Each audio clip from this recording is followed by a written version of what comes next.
నమో తస్స భగవతో అర్హతో సమ్మా సంబుద్దస్స.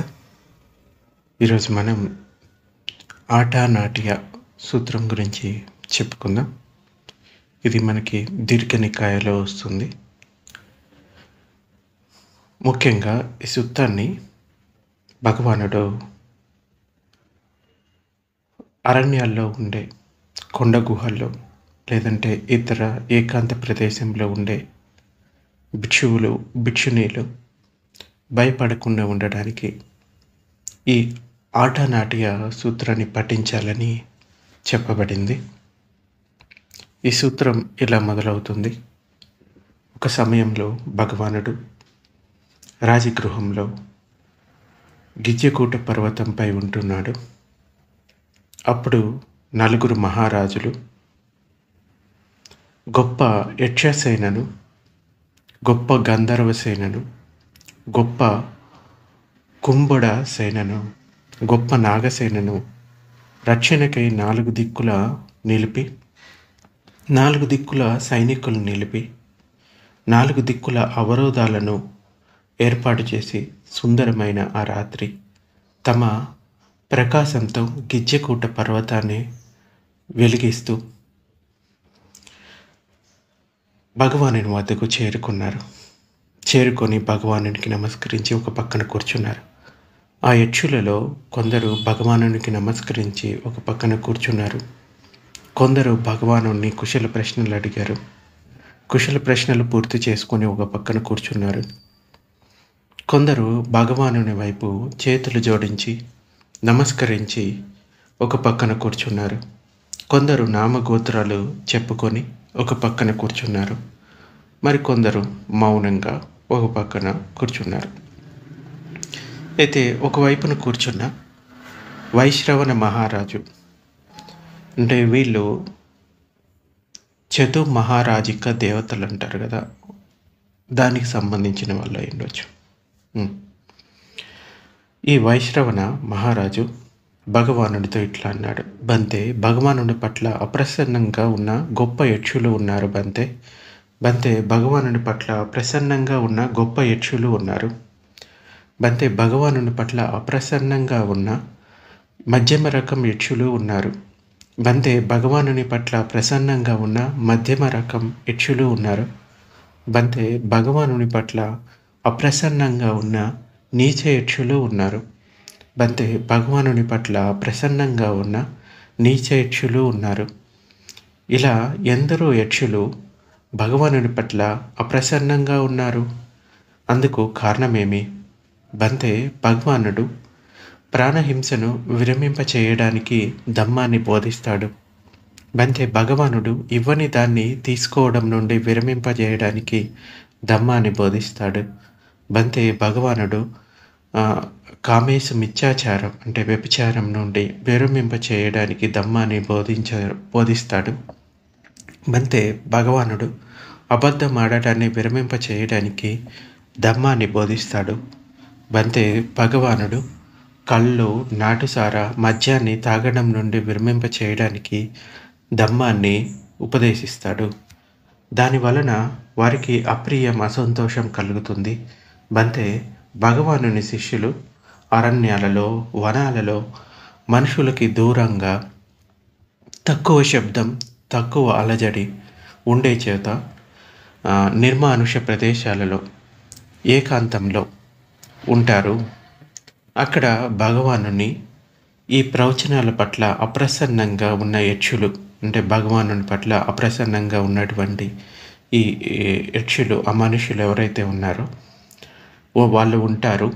వారిని ప్రసన్నం చేసుకోవడానికి భగవానుడు భిక్షునీలచే ఇంకా ఉపాసకులచే వారు సురక్షితంగా, ఎటువంటి బాధ లేకుండా క్షేమంగా విహరించడానికి ఈ ఆట నాట్య రక్షను గ్రహింపచేతురుగాక. అప్పుడు భగవానుడు మౌనంగా అంగీకరించాడు దాన్ని. అప్పుడు ఆ వైశ్రవణ మహారాజు భగవానుని అంగీకారాన్ని తెలుసుకొని అదే సమయంలో ఈ ఆట నాట్య రక్షను పలికాడు. మొదట ఈ బుద్ధులకి నమస్కరించే దాని గురించి చెప్తారనమాట. చక్షుమంతుడు, సిరిగల విపస్సి బంతేకి నమస్కారం. అంటే వీళ్ళంతా కూడా బుద్ధులు. అన్ని ప్రాణుల పట్ల దయ కలిగిన సికి భగవానునికి కూడా నమస్కారం. పరిశుద్ధుడు, తపస్వి వేసభునకు నమస్కారం. మారసేనను మర్దించిన కకుసందునికి నమస్కారం. ఇక పరిపూర్ణ బ్రాహ్మణుడు కోనాగమునికి బుద్ధ భగవానుడికి నమస్కారం. అన్ని విధాల ముక్తుడైన కశ్యపు భగవానుడికి నమస్కారం. అంగీరసుడు, శ్రీమంతుడు, సర్వ దుఃఖహర ధర్మోపదేశకుడు శాక్యపుత్రునికు నమస్కారం. ఉన్నదాన్ని ఉన్నట్లుగా చూసి నిర్భయులు, నిర్మలురు అయిన వారు అందరూ కూడా విందురుగాక. విద్యా ఆచరణ సంపన్నుడు, నిర్భయుడు, నిర్మలుడు, దేవ మానవులకు మేలు కూర్చేవాడు ఆ గౌతమునకు నమస్కారం. ఆదిత్య మహామండలం నుండి సూర్యుడు ఉదయిస్తాడు. ఎవరు ఉదయించటం వలన చీకట్లు తొలగిపోతాయో ఆ సూర్యుని ఉదయం వలనే అది దినమని పిలువబడుతుంది. ఎక్కడ నదీ జలం అధికంగా చేరుతుందో అది నదీ సముద్రం అనబడుతుంది. ఏ దిశను లోకులు తూర్పు దిశ అంటారో ఆ దిశను పాలిస్తాడు మహారాజు యశస్వి. ధృతరాష్ట్రుడనే పేరు గల గంధర్వ అధిపతి గంధర్వుల ఎదుట నచ్చ గీతాలతో ఆనందిస్తాడు. అతనికి ఇంద్రుడు అనే ఒక పేరు గల 91 మంది బలశారులైన పుత్రులు ఉన్నట్లు విన్నాను. వారు కూడా ఆదిత్య బంధువు, మహనీయుడు, నిర్మలుడు అయిన బుద్ధునికి దూరం నుండే నమస్కరిస్తారు.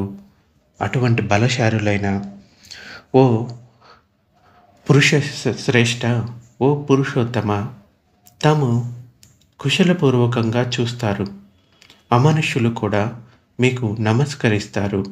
వారు జినుడు గౌతమునికి నమస్కరించండి. బుద్ధుడికే ఇంకొక పేరు జినుడు అని పేరు. జినుడు అంటే తరింపచేసేవాడు అని అర్థం. అటువంటి జినుడు గౌతమునికి నమస్కరించండి అని వినటం వల్లనే ఇలా అంటారు. ఏమని? జినుడు గౌతమునికి నమస్కరిస్తున్నాము, విద్యా ఆచరణ సంపన్నుడైన గౌతమ బుద్ధునికి నమస్కరిస్తున్నాము. అలాగే ప్రేతాలని పిలువబడేవారు, చాటుగా నిందించేవారు, హంతకులు, లోపులు, దొంగలు ఎందరో ఉండే చోటు ఆ దిశను దక్షిణ దిశ అని పిలుస్తారు జనం. దానిని యశస్వి మహారాజు పాలిస్తాడు.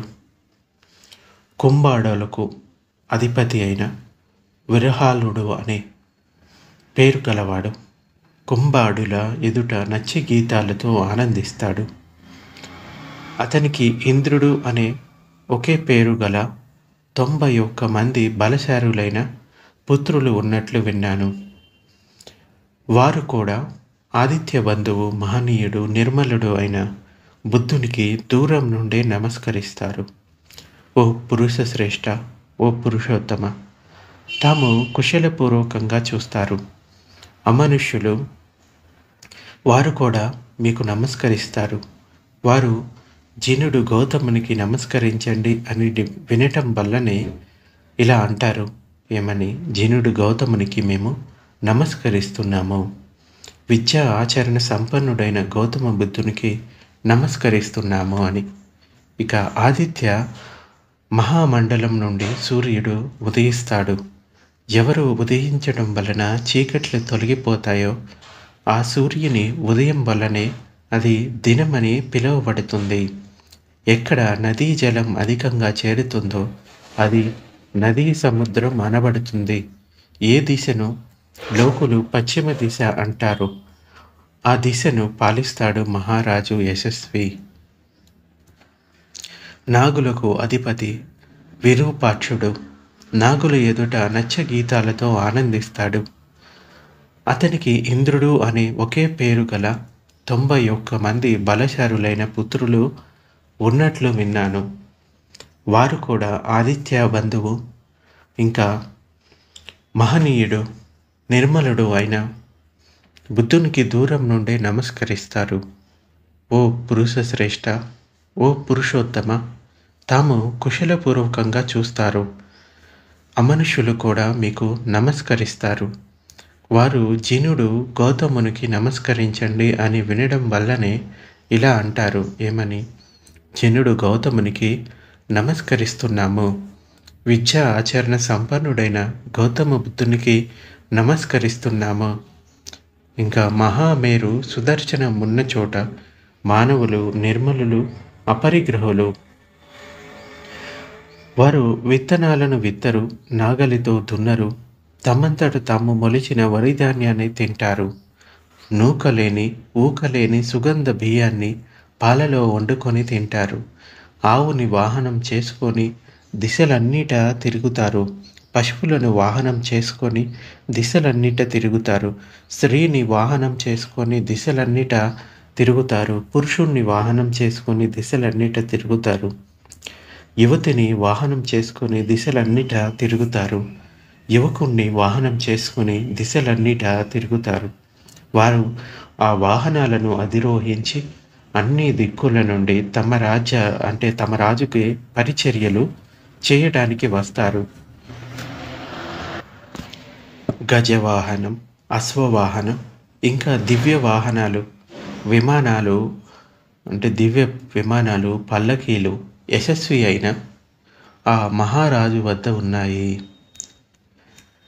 అంతరిక్షంలో చక్కగా నిర్మించబడిన ఆటానాట, కుసినాట, పరికుసినాట, నాట సూర్య, పరికుసిట నాట వంటి నగరాలెన్నో ఉన్నాయి.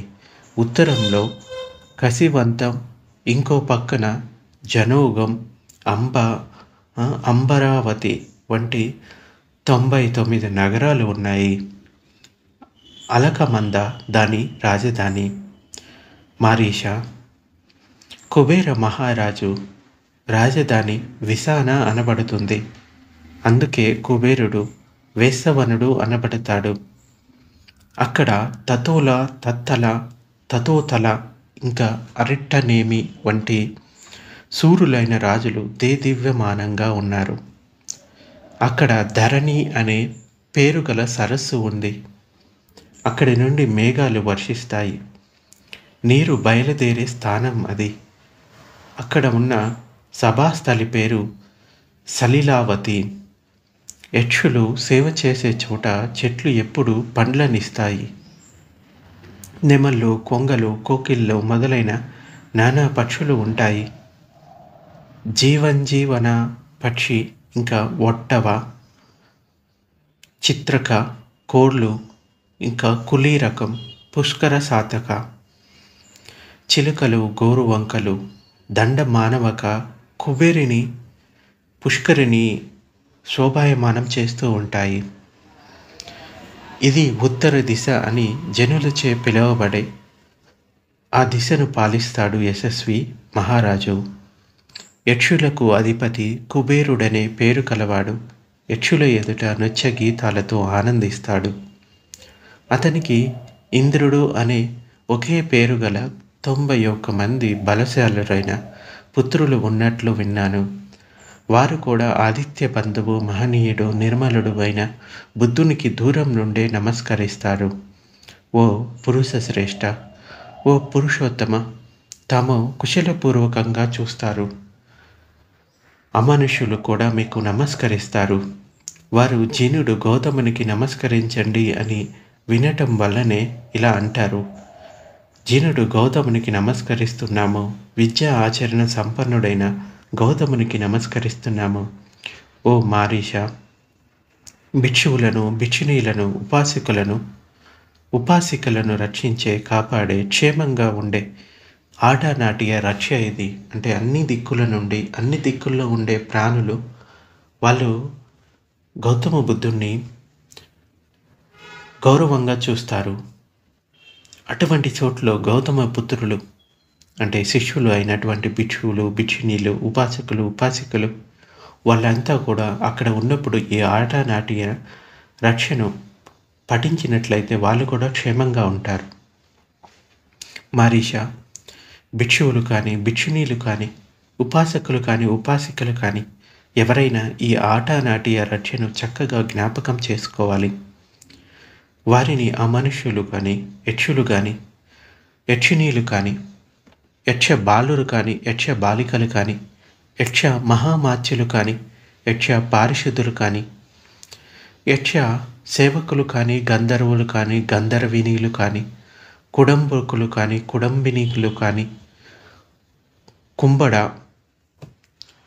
బాలురు కానీ, కుంబడ బాలికలు కానీ, కుంబడ మహామాత్యులు కానీ, కుంబడ పారిషదులు కానీ, కుంబడ సేవకులు కానీ, నాగులు కానీ, నాగినీలు కానీ, నాగ బాలురు కానీ, నాగ బాలికలు కానీ, నాగ మహామాత్యులు కానీ, నాగ పారిషదులు కానీ, నాగ సేవకులు కానీ, దుష్ట చిత్తంతో ఎవరైనా భిక్షువు లేకుంటే భిక్షుని, ఉపాసకుడు లేకుంటే ఉపాసిక నడుస్తూ ఉన్నప్పుడు వెంట నడిచిన, నిలబడినప్పుడు దగ్గర నిలబడిన, కూర్చున్నప్పుడు దగ్గర కూర్చున్న, పడుకున్నప్పుడు దగ్గర పడుకునే ఉన్న ఆ అమనుషులకు మారీష నా గ్రామాలలో కానీ, పట్టణాలలో కానీ, నగరాల్లో కానీ సత్కారం, గౌరవం లభించదు.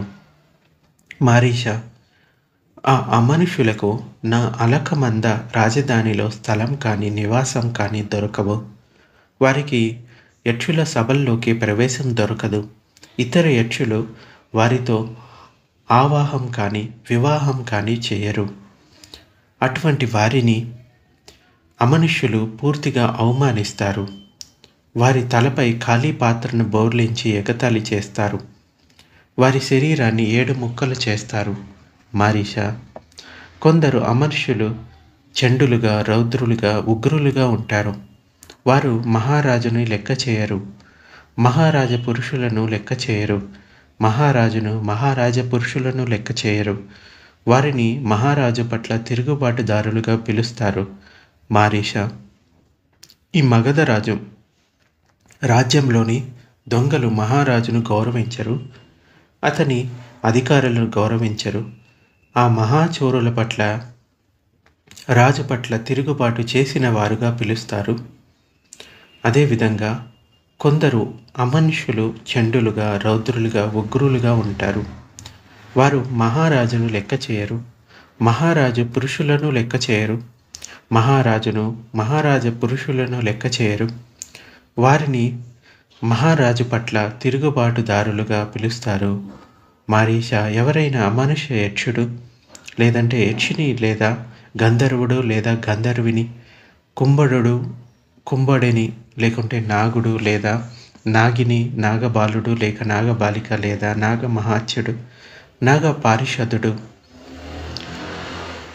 లేదా నాగసేవకుడు దుష్ట చిత్తంతో ఎవరైనా భిక్షువుని కానీ, భిక్షునీని కానీ, ఉపాసకుడిని కానీ, ఉపాసికని కానీ నడుస్తున్నప్పుడు వెంబడించిన, నిలబడినప్పుడు దగ్గర నిలబడిన, కూర్చున్నప్పుడు దగ్గర కూర్చున్న, పడుకున్నప్పుడు దగ్గరగా పడుకున్న ఆ యక్షులను, మహాయక్షులను, సేనాపతులను, మహాసేనాపతులను ఆ యక్షుడు పట్టుకుంటున్నాడు. ఆ యక్షుడు ఆవేశిస్తున్నాడు. ఇంకా ఆ యక్షుడు బాధిస్తున్నాడు. ఆ యక్షుడు వేధిస్తున్నాడు.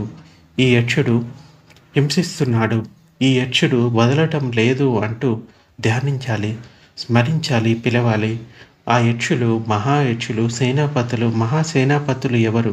ఇంద్రుడు, సోముడు, వరుణుడు, భారద్వాజుడు, ప్రజాపతి, చందనుడు, కామశ్రేష్ఠి, కిన్నగుడు, నిగుడు, ఇంకా పనాదుడు, ఓపమన్యువు, దేవసుతుడు, మాతలి, ఇంకా చిత్రసేన గంధర్వుడు, జనశ్రేష్ఠు, నలరాజు, సాతాగిరి, హేమావతుడు, ఇక పూర్ణకుడు, కరతియ, గులుడు, శివకుడు, ముచలిదుడు, విశ్వామిత్రుడు, యుగంధరుడు, గోపాలుడు, సుప్రరోధి, హ్రీ, ఇంకా నేత్రి, మంది, ఇంకా పంచచండు, ఆలవకుడు, ఇంకా పర్జన్యుడు, సుమనుడు, సుముఖుడు, దదిముఖుడు, మానివరుడు, దీగుడు, ఇంకా సిరిసకుడు.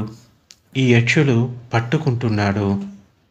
ఈ యక్షుడు ఆవేశిస్తున్నాడు. ఈ యక్షుడు బాధిస్తున్నాడు. ఈ యక్షుడు వేధిస్తున్నాడు, ఈ యక్షుడు హింసిస్తున్నాడు, ఈ యక్షుడు వదలటం లేదు అంటూ ఈ యక్షులను, మహాయక్షులను, సేనాపతులను, మహామాత్యులను ధ్యానించాలి, స్మరించాలి, పిలవాలి.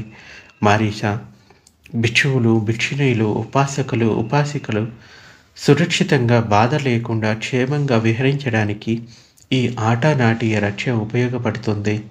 మారీష, మాకు చేయవలసిన పనులు చాలా ఉన్నాయి, ఇక వెళతాము. మహారాజులారా, మీకు ఉచితం అనిపించినట్లు చేయండి అని అప్పుడు భగవానుడు అంటాడు. మారీష అనేది కూడా భగవానుడినే పిలుస్తారు. అప్పుడు నలుగురు మహారాజులు ఆసనాల నుండి లేచి భగవానునికి నమస్కరించి ప్రదక్షిణ పూర్వకంగా తిరిగి అక్కడే అదృశ్యమయ్యారు. ఆ యక్షులు కూడా తమ ఆసనాల నుండి లేచి భగవానునికి నమస్కరించి ప్రదక్షిణ పూర్వకంగా తిరిగి అక్కడే అదృశ్యమయ్యారు. కొందరు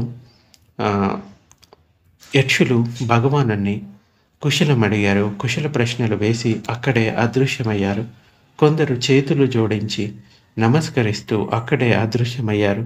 కొందరు నామగోత్రాలను చెప్పుకుంటూ అక్కడే అదృశ్యమయ్యారు. కొందరు మౌనంగా అక్కడే అదృశ్యమయ్యారు. అప్పుడు భగవానుడు ఆ రాత్రి గడిచిన తర్వాత భిక్షువులను సంబోధించి, భిక్షువులారా, ఈ రాత్రి నలుగురు మహారాజులు గొప్ప యక్షసేనను, గొప్ప గంధర్వ సేనను, గొప్ప కుంభడ సేనను, గొప్ప నాగసేనను రక్షణకై 4 దిక్కుల నిలిపి, 4 దిక్కుల సైనికులను నిలిపి, 4 దిక్కుల అవరోధాలను ఏర్పాటు చేసి సుందరమైన ఆ రాత్రి తమ ప్రకాశంతో గిజ్జికూట పర్వతాన్ని వెలిగింపచేస్తూ నా వద్దకు వచ్చారు. చేరుకొని నాకు నమస్కరించి ఒక పక్కన కూర్చున్నారు. ఆ యక్షులలో కొందరు నాకు నమస్కరించి ఒక పక్కన కూర్చున్నారు. కొందరు నన్ను కుశల ప్రశ్నలు అడిగారు. కుశల ప్రశ్నలు పూర్తి చేసుకొని ఒక పక్కన కూర్చున్నారు. కొందరు నా వైపు చేతులు జోడించి నమస్కరించి ఒక పక్కన కూర్చున్నారు. కొందరు నామగోత్రాలు చెప్పుకొని ఒక పక్కన కూర్చున్నారు. కొందరు మౌనంగా అక్కడే కూర్చున్నారు. ఒక పక్కన కూర్చున్న వైశ్రవణ మహారాజు నాతో ఇట్లా అన్నాడు, బంతే, భగవానుని పట్ల అప్రసన్నంగా ఉన్న గొప్ప యక్షులు ఉన్నారు. బంతే, భగవానుని పట్ల అప్రసన్నంగా ఉన్న నీచ యక్షులు ఉన్నారు. భగవానుని పట్ల ప్రసన్నంగా ఉన్న నీచ యక్షులు ఉన్నారు. ఇలా ఎందరో యక్షులు భగవానుని పట్ల అప్రసన్నంగా ఉన్నారు. అందుకు కారణమేమి బంతే? భగవానుడు ప్రాణహింసను విరమింప చేయడానికి ధమ్మాన్ని బోధిస్తాడు. బంతే, భగవానుడు ఇవన్నీ దాన్ని తీసుకోవడానికి విరమింప చేయడానికి ధమ్మాన్ని బోధిస్తాడు. బంతే, భగవానుడు కామేశ మిథ్యాచారం నుండి విరమింప చేయడానికి ధమ్మాన్ని బోధిస్తాడు. బంతే, భగవానుడు అబద్ధం ఆడటాన్ని విరమింప చేయడానికి ధమ్మాన్ని బోధిస్తాడు. బంతే, భగవానుడు కళ్ళు, నాటసార, మద్యాన్ని తాగటం నుండి విరమింప చేయడానికి ధమ్మాన్ని ఉపదేశిస్తాడు. దాని వలన వారికి అప్రియం, అసంతోషం కలుగుతుంది. బంతే, భగవానుని శిష్యులు అరణ్యాలలో, వనాలలో మనుషులకి దూరంగా, తక్కువ శబ్దం, తక్కువ అలజడి ఉండే చోట, నిర్మానుష ప్రదేశాలలో ఏకాంతంలో ఉంటారు. అక్కడ భగవానుని ఈ ప్రవచనాల పట్ల అప్రసన్నంగా ఉన్న యక్షులు ఉంటారు. వారిని ప్రసన్నం చేసుకోవడానికి భగవానుడు భిక్షువులచే, భిక్షునీలచే, ఉపాసికలచే వారు సురక్షితంగా బాధ లేకుండా క్షేమంగా విహరించడానికి ఈ ఆటనాట్య రక్షను గ్రహింపచేతురుగాక నేను కూడా దానికి మౌనంగా అంగీకరించాను అని భగవానుడు చెప్తున్నాడు. ఇక అప్పుడు ఆ వైశ్రవణ మహారాజు నా అంగీకారాన్ని తెలుసుకొని అదే సమయంలో ఈ ఆటనాట్య రక్షణ పలికాడు. ఏమని అంటే, చక్షుమంతుడు, సిరి కలవాడు, విపస్సికి నమస్కారం, అన్ని ప్రాణుల పట్ల దయ కలిగిన సికి భగవానుడికి కూడా నమస్కారం, పరిశుద్ధుడు తపస్వి అయిన వేసవునికి నమస్కారం, మారసేనను మర్దించిన కకుసంధుడికి నమస్కారం, పరిపూర్ణ బ్రాహ్మణుడు కోనాగమనుడికి నమస్కారం, అన్ని విధాల ముక్తుడైన కశ్యపునికి నమస్కారం, అంగీరసుడు, శ్రీమంతుడు, సర్వదుఃఖహర, ధర్మోపదేశకుడు శాక్యపుత్రునికి నమస్కారం, ఉన్నది ఉన్నట్లుగా చూసి నిర్భయులు, నిర్మలురు అయిన వారు అందరూ కూడా విందురు కాక, విద్యా ఆచరణ సంపన్నుడు, నిర్భయుడు, నిర్మలుడికి, దేవ మానవులకి మేలు కూర్చేవాడైన గౌతమునకు నమస్కారం. ఆదిత్య మహామండలం నుండి సూర్యుడు ఉదయిస్తాడు. ఎవరు ఉదయించడం వలన చీకట్లు తొలగిపోతాయి. ఆ సూర్యుని ఉదయం వల్లనే అది దినం అని పిలువబడుతుంది. ఎక్కడ నదీ జలం అధికంగా చేరుతుందో అది నదీ సముద్రం అనబడుతుంది. ఏ దిశను లోకులు తూర్పు దిశ అంటారో ఆ దిశను పాలిస్తాడు మహారాజు యశస్వి. ధృతరాష్ట్రుడనే పేరు గల గంధర్వాధిపతి గంధర్వుల ఎదుట నృత్య గీతాలతో ఆనందిస్తాడు. ఇలా ఇంతకుముందు చెప్పుకున్న విధంగా భగవానుడు ఆ భిక్షువులకి మొత్తం అంటే ఆ వైశ్రవణ మహారాజు చెప్పిందంతా కూడా జరిగింది. మళ్ళీ సేమ్ రిపీట్ అవుతుంది. అది మొత్తం చెప్తాడనమాట. సో ఈ విధంగా భిక్షువులు కానీ భిక్షునీయులు కానీ ఉపాసకులు కానీ ఉపాసికలను రక్షించే కాపాడే క్షేమంగా ఉంచే ఈ ఆటనాటియ రక్ష ఇది. దీన్ని పఠించడం వలన గొప్ప మేలు జరుగుతుంది అలా ఉండే వాళ్ళకి అని చెప్తాడు. సో వాళ్ళు అలా చెప్పిన తర్వాత అక్కడి నుంచి వెళ్ళిపోయారు అని భగవానుడు అంటే రాత్రిపూట జరిగిన విషయాన్నంతా కూడా చెప్తాడు. అప్పుడు చివరిలో భగవానుడు ఇలా చెప్తాడు, భిక్షువులారా, ఈ ఆట నాటియ రక్షను నేర్చుకోండి, జ్ఞాపకం ఉంచుకోండి, మనస్సులో ధరించండి. భిక్షువులారా, ఈ ఆట నాటియ రక్ష భిక్షువులు భిక్షునీలు ఉపాసకులు ఉపాసికలు రక్షణకు బాధ లేకుండా క్షేమంగా ఉండటానికి ఉపయోగపడుతుంది. భగవానుడు ఇట్లా అన్నప్పుడు సంతోష మనస్కులైన భిక్షువులు భగవానుని మాటలను అభినందించారు. ముఖ్యంగా అడవుల్లో నివసించే వాళ్ళు, ఏకాంత ప్రదేశాల్లో గుహల్లో నివసించేవారు, అక్కడ చుట్టుపక్కల ఉండే మనుషులు కానీ లేకపోతే ఆ మనుషులు పెట్టే బాధల నుండి తప్పుకోవడానికి ఈ ఆటనాటియ సుత్తాను పఠించడం అన్నది మంచిది. పాలీ భాషలో నేర్చుకుంటే మంచిది. పాలీలో పఠించడం వలన గొప్ప ఫలితాన్ని పొందడం జరుగుతుంది. దాని అర్థం కోసం తెలుగులో చెప్పడం జరిగింది. కానీ నిజంగా భిక్షువులు విహారాల్లో ప్రతిరోజు కూడా వాళ్ళ పరితాలలో అంటే చాంటింగ్ చేసేటప్పుడు ఒక్కొక్క రోజు ఈ ఆటనాటియ సుత్తాన్ని కూడా పఠించడం జరుగుతుంది. సో ఇది ఈరోజు ప్రవచనం.